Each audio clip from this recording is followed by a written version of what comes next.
fellow Amazonians. Sometime in the month of November 2018,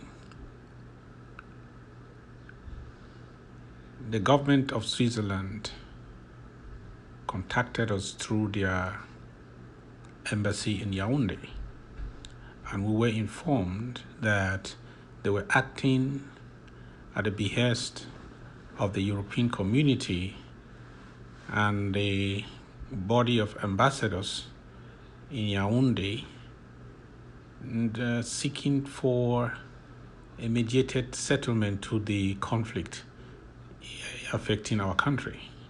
And I was asked if I can be able to get the other people, the other leaders in our movement, to agree on a mediated settlement. I said yes. I wrote back asserting our willingness and readiness to dialogue and authorizing them to proceed to contact La République. Thereafter, I didn't get any results, but later on I learned that they contacted the La République, and it was not an easy road. So, but later on, La République came around and agreed some months after and gave them the go-ahead to proceed with dialogue arrangements, pre-talks, and the rest of the things. So the Center for Humanitarian Dialogue now contacted us from Switzerland. We were contacted, and we were informed that they were acting on behalf of the Swiss government to help us through the process of the pre-talks towards dialogue and negotiation, that they were here to facilitate this process for us. So a meeting was arranged for all the leaders of our struggle, the leaders of the Amazonian struggle, to be there so that they can inform us on the process, about the process involved, and help us to come together as a common front, because this is a precondition for us to ever think of going to the table, because a mediated settlement cannot happen when the non-state actors are not united.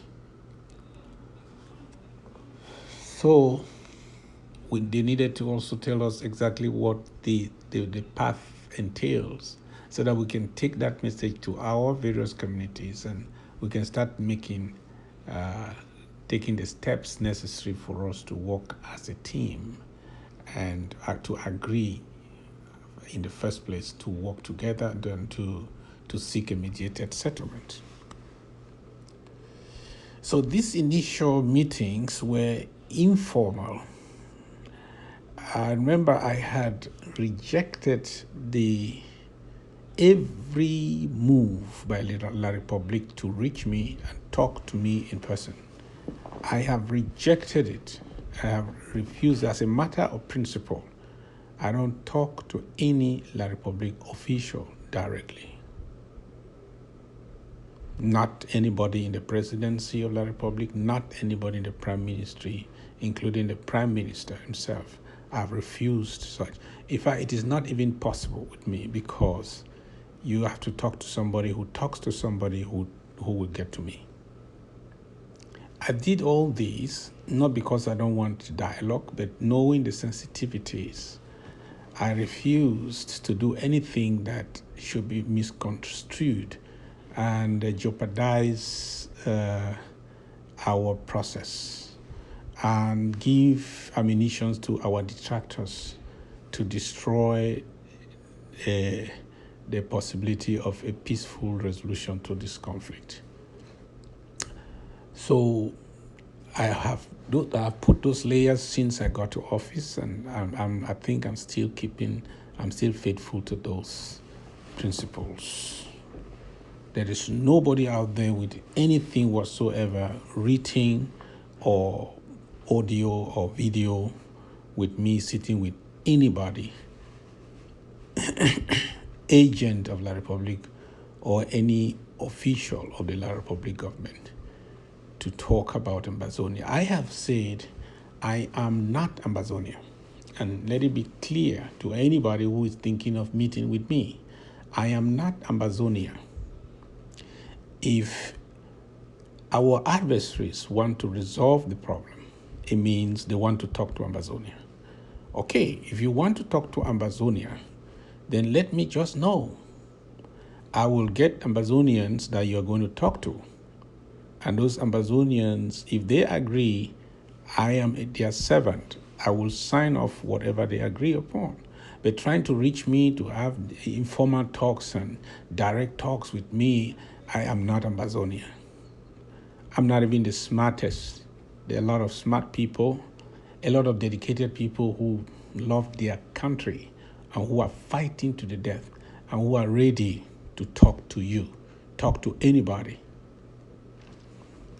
So having rejected these direct informal talks, we were left now with the efforts by the Swiss government. And I want to use this opportunity to congratulate them for the initiative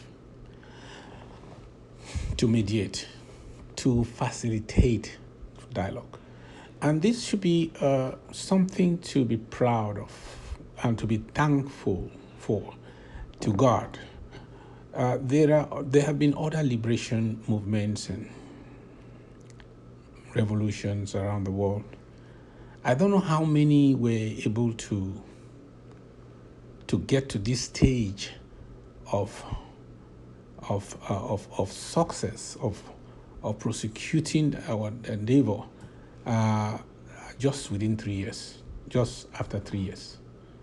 Go and ask the people of East Timor. Go and ask the people of Somaliland. Go and ask the people, the ANC. Go and ask the people of South Sudan. How many years did they actively prosecute their struggle? I mean, in active terms, before they were even called into a negotiated settlement. We have basically done this for 3 years, and actively for about 1.5 years, where we are resisting the adversary in his own coin, and we are where we are today. We should pat ourselves on the back. This is the favor from God. I think that we have made enormous progress. Why the choice of Switzerland? We did not choose Switzerland, neither did La Republique choose Switzerland. In fact, Switzerland were on their way out of it, having struggled in vain to get La Republique to give them a go-ahead. But we are lucky that they finally accepted, knowing that Switzerland were not there by themselves, but they had the backing of the international community, of the EU, of Canada, of the United States, so of the United Nations. So the pressure was brought to bear on them, and they accepted. So Switzerland, I'm sure those who approach the Swiss government to do this, they are aware of this, their stellar reputation in mediation and peaceful resolution of conflicts around the world.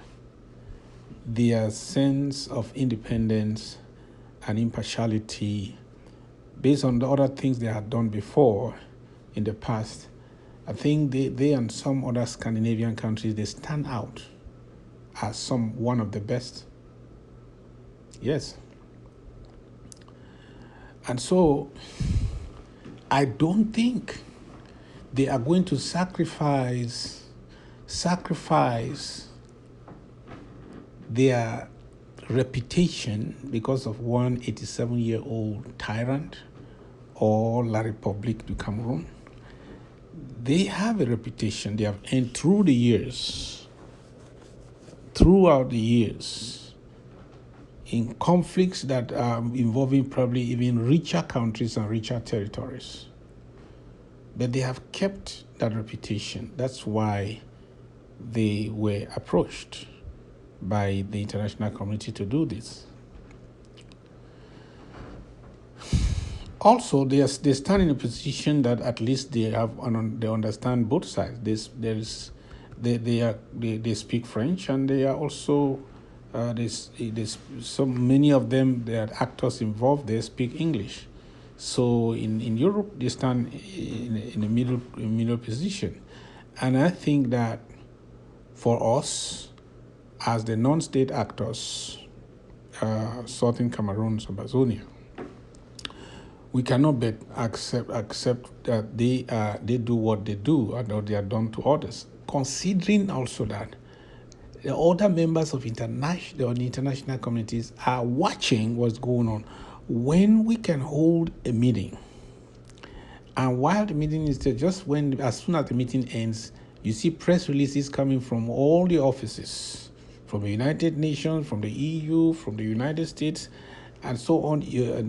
You understand that these people are involved in what is happening. How are they monitoring the situation? It means they are being communicated by the Swiss government about the progress that is being made. That's how they will say they are monitoring and they appreciate. So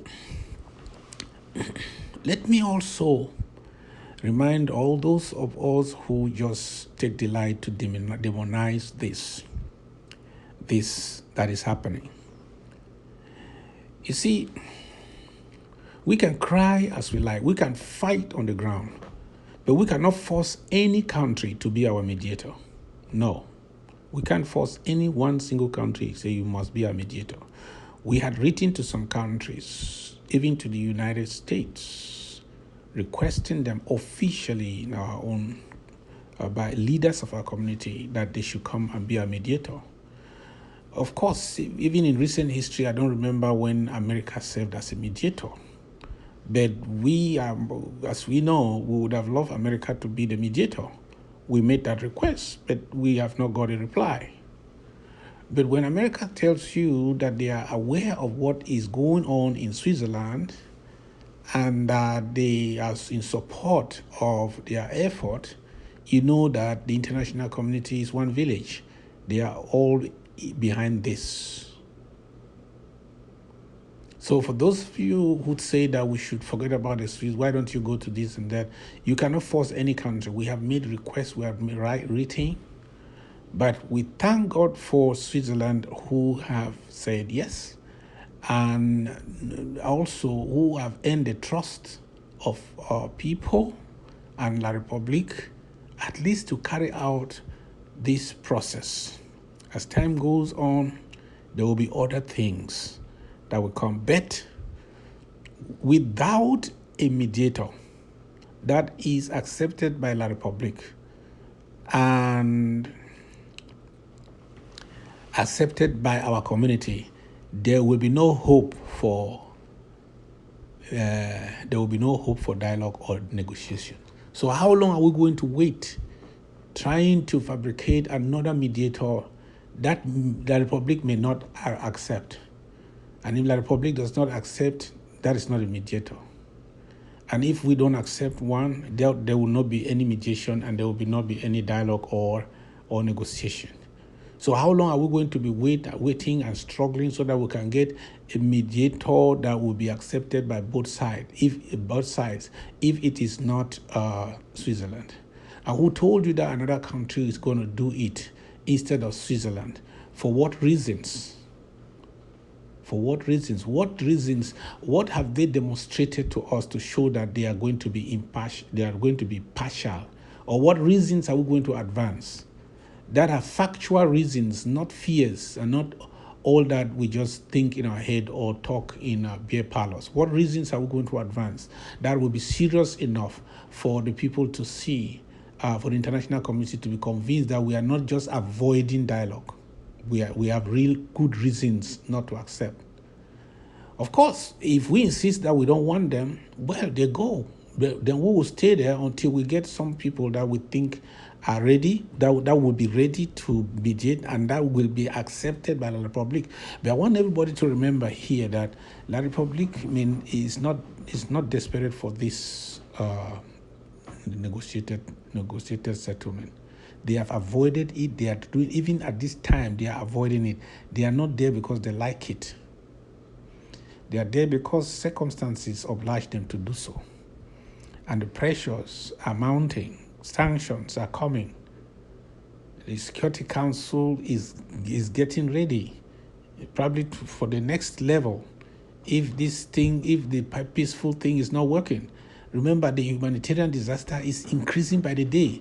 The international community cannot be patient over this forever. The pressures are the economic pressures, the other pressures on them. So they are not coming to the table because they like it. They don't want it. If they can avoid it, good. If we give them any reason to avoid negotiation, they will tell the world we are not ready to negotiate. That is why the only option is to kill us and fight us and kill us and subdue us. They like that. They hope that we stay there where they have an advantage over us. They don't want this mediated settlement. For those who say that they paid the Switzerland to come and do mediation, they don't know this problem. They don't want it. The state actor doesn't want it. They have an advantage over us militarily. They don't want it. And they don't have the legal arguments. What would they present on the table? They don't want the negotiations.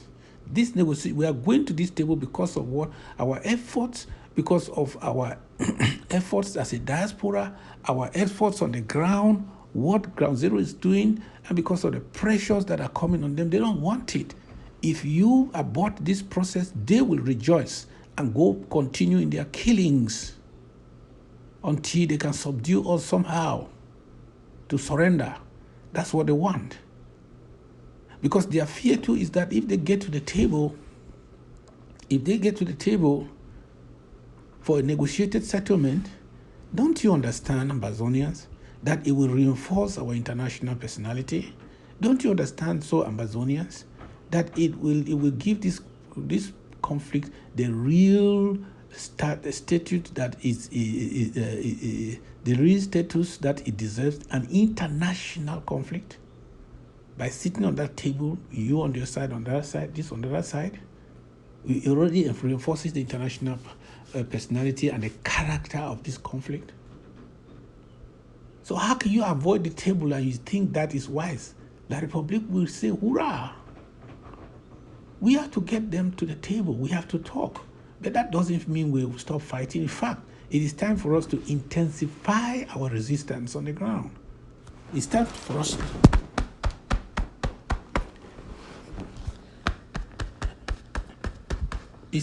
to intensify our resistance on the ground. Yes, that's it. So, I want to assure you that that which is happening now is the best of what we can get for now. And let me remind us that as a mediator or a facilitator, you don't determine the outcome of any conflict. You are just helping to bring the parties together. You are creating the environment, the security, the resources, put no, and building the trust, making it possible for these people to talk, and be able to solve the problem. You are facilitating, you are mediating. You are not part of the negotiation or the talks. You don't determine the agenda as a mediator. You don't determine the outcome as a mediator. So what is the problem? Why should we be scared from the table because of the mediator, especially when we don't have any reason to reject that mediator? Unless the mediator start doing things that the mediator is not supposed to do, then we have a probable cause to reject that mediator. But we don't have any reason yet. Refusing a mediator right now is tantamount to rejecting the possibility of dialogue. That's what La Republic wants from us. So all the lies, how we went to Switzerland to meet La Republique and they have given us money, Paul Biya is negotiating with us, Sako is there to take his own money, that's demagogy. Those are all La Republique propagandists. They are planted there to kill this process. I know that there are some people who find that they are not comfortable enough. They are not where they want to be as actors prosecuting this struggle. They want to strengthen their grip on ground zero. They want to conquer some territories which have pay loyalty to them. They want to conquer some groups on the ground and force them to be loyal to them before they can encourage the path towards dialogue, so that they will be consequential on the table. I know that is going on. So don't be deceived with all the lies and propaganda that is going on. People are doing all these things because they have interests. They have the interests of some organizations to defend. They have the interests of the detractors and even our adversaries who are planting some of them and encouraging them to kill this process of dialogue because it's not working for our adversaries. It's not the best option. It has never been their option, an option in this discussion, in the resolution of this conflict. But they are now forced to come to the table. So I want to encourage us. Those who are saying that the people who are there now talking, are the people who are going to negotiate. And the whole fear of all these people is that if these people are the ones going to represent Southern Cameroon and Amazonia, it means they are the ones who are going to be in Boya. They are the ones who are going to take over the country, and they are not involved. So they want to do something just to kick out everybody. No, listen. The path towards a negotiated settlement has phases. This phase is called the informal talks phase, the phase of informal talks.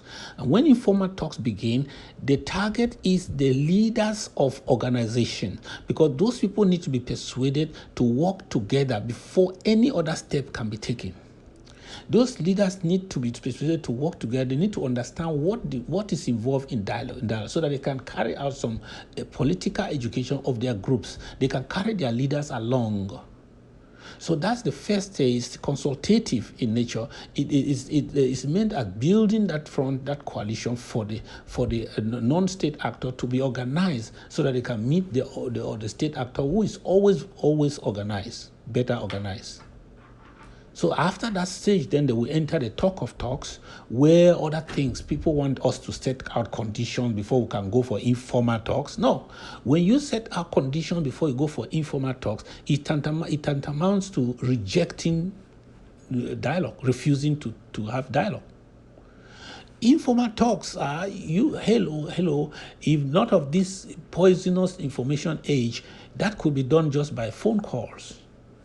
Then from there, when the two have agreed to have one as a mediator, then they talk about the talks we start holding. And during the talk about the talk of talks, a lot of other conditions may be spelled out. And in this thing, when the conditions are spelled out, for example, you need to release these people from prison. You need to do this. You need to stop the killing so that we can talk. You need to do the talks will take place in this place. The mediator must be this. We need this state actor as a guarantor. Those things will be arranged. during the talk of talks. You start talking about the talks. If you have conditions, that's when you talk about them. Not when somebody is informally contacting you to see if you are ready for talks. You start laying out conditions. When you lay out conditions, it means that you don't want to talk. Our community needs to be educated on this. Seriously. And that is why, in collaboration with the SCLC, we are going to make sure that we have, we organize what I am calling the Manfred 2 Leadership Conference. We are going to put that together. It's for Ambazonia. It's not the IG. It's going to be for the all Ambazonia. We need to come there together as leaders, people who have ideas. Some say they have some experience in this kind of things. Let's come together, bring our ideas together, and let us decide on the total independence of Ambazonia and how we are going to approach the table that is set before us for dialogue and negotiation. That is going to happen next. But we need a lot of education for our community, to educate our people. We need to be educated so that we don't be our own killers. We don't kill this process, so that we don't send away our angels and our saviors. And then when they have gone, we take another 20 years to find a mediator. It will take another 20 years to find somebody, a country that is ready to put itself in the middle of us to solve this problem. So, this is an appeal to all of those who did not join us, who did not join the SCLC. I did not go to Switzerland, but I sent a representative because I cannot say I don't want to talk to La Republic directly.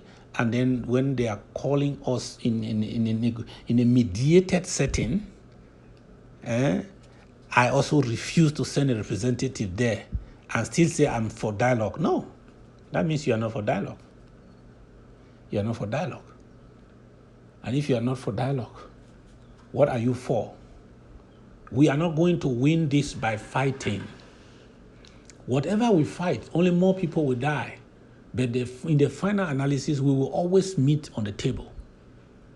So if the table has come sooner than later, why don't we go there? After all, our hands are not tied on the table.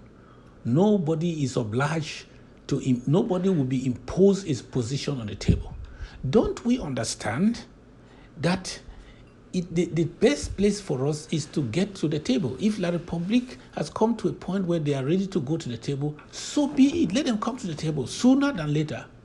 Because anybody who will withdraw from that table, especially the state actor, if he withdraws from that table without any reasonable reason, it will be considered as bad faith.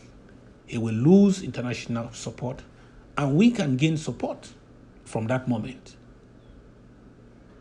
More support from that moment. Because the international community wants to help us to solve this problem. Thank God. There are other conflicts around the world. If they are paying this much attention to us, we should be happy. There are deadlier conflicts going on with millions of people dying. But they may not have this kind of mobilization to seek a mediated settlement. The wind is blowing towards our direction. We should not be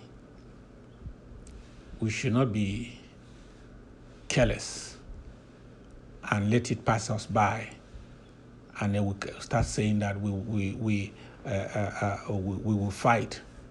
We will never fight our way to our freedom. We shall fight to stay alive. We shall fight to deny the enemy victory, but we shall not win this battle militarily. Even La Republic has also come to that conclusion. So the table is inevitable. So, fellow Ambazonians, I want you to thank those leaders who were bold, knowing what is right, to do the right thing, put their lives on the line. Some of them have been insulted. As for me, I'm used to insults. So many have been insulted more than they expected, for nothing, for just being there from Ambazonia. And I want to assure you that for me, as far as I'm doing the right thing, just rest assured, no insult will stop me. No insult will stop me from doing the right thing. I'd rather be killed doing the right thing because I was misunderstood. But history will record it correctly that I did the right thing. We did the right thing. It is our best decision to take at this time to agree to go to the table, to accept the internationally recognized mediator. And if we need to make adjustments and we need to add another mediator, or so be it. But we cannot stop this process until we can get our own mediator. There are international protocols that bind nations to La Republique that may not make it easy for them to accept to play the role of the Swiss. So let's go. Let's do it. Let's not be the ones to withdraw from a negotiated settlement. It will not be good for us. So mediation has not started. Dialogue has not started. Negotiation is not going on. But of course, we have crossed the first threshold of accepting that these people who have been given a go-ahead by La Republique, people who represent the EU, we have also given them a go-ahead to proceed. So we are now expecting a timetable from them of the various events and other workshops that will continue in this direction. But this is not a distraction on our primary duty to defend our people and to keep our people safe until we succeed in this enterprise. So I just made this long recording so I can give you a briefing. I will be on air probably in the next couple of days to answer some of your questions directly. But I want you to rest assured, nobody is selling out. There is all these stupid chocolate stories about chocolate, Switzerland chocolate. That's nonsense. All those are fabrications. All those are from demagogues. They just don't want us to get to the table. And I hail my friends and leaders in this struggle who refuse to be cowed down by vicious propaganda that could have just made us refuse to do the right thing and keep us at the same spot. I hail Comrade Bo, I hail Dr. Akwanga, I hail Comrade Elvis, who took the risk going there when people had already said that they were going to be killed, and they took them to places where they probably thought at one point, Comrade Elad, my chief of staff told me, they thought at a certain moment that what if these people were these social media activists and detractors were telling the truth, and this could just be the end of our lives. But they knew that they were ready to lay down all for Ambazonia. They went there and they did the right thing. I say congratulations. Ambazonians need to apologize to us, to you people especially, and to tell you right on. Thank you very much for listening. Maybe you will follow my interview coming up probably tomorrow. This week I'll give a couple of interviews so that our people will be well informed. God bless you. God bless the Federal Republic of Ambazonia. We have risen to fall no more. Bye-bye.